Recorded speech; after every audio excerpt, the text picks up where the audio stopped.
ఈరోజు మనం ఇల్లంతకుంట మండల కేంద్రంలో రోడ్డు భద్రతా ఉత్సవాల్లో భాగంగా మన గౌరవనీయులైన ఎస్పీ గారు రాజేంద్ర సిరిసిల్ల ఎస్పీ గారి ఆదేశానుసారం ఈ స్కూలు విద్యార్థులతో ర్యాలీ నిర్వహించడం జరిగింది. దీని ముఖ్య ఉద్దేశం ఏంటంటే ప్రతిరోజు చాలామంది ఈ రోడ్డు ప్రమాదాల్లో చనిపోవడం కానీ గాయపడడం కానీ జరుగుతుంది. మా పోలీసుల తరఫున అవేర్నెస్ అంటే హెల్మెట్ ధరించుకుంటే ఒకవేళ యాక్సిడెంట్ అయినా కూడా మనం బతికే ఛాన్స్ ఉంటుంది. మరి మద్యం తాగి వాహనాలు నడపకూడదు, ఎందుకంటే దానివల్ల ఎదుటి వాళ్ళ అమాయకులు కూడా బలి అవుతారు వీళ్ళు తాగిన వాళ్ళు చేయడం వల్ల. దీనిపైన ప్రజల్లో ఒక అవగాహన కల్పించడం గురించి ఈ ర్యాలీ యొక్క ముఖ్య ఉద్దేశం.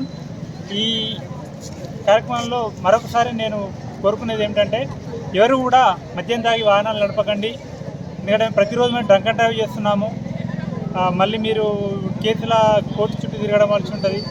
రెండోది హెల్మెట్ లేకుండా మీరు వాహనం నడిపి ఒకవేళ యాక్సిడెంట్ అయితే చనిపోవడం జరుగుతుంది. ఎందుకంటే శరీరంలో చాలా సున్నితమైన భాగం తల, దాన్ని కాపాడుకుంటే మనం బతికే ఛాన్స్ ఉంటుంది.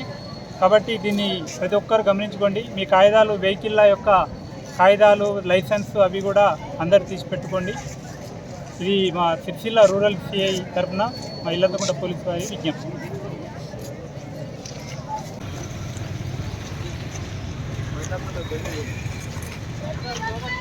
హెల్మెట్ ధరించాలి.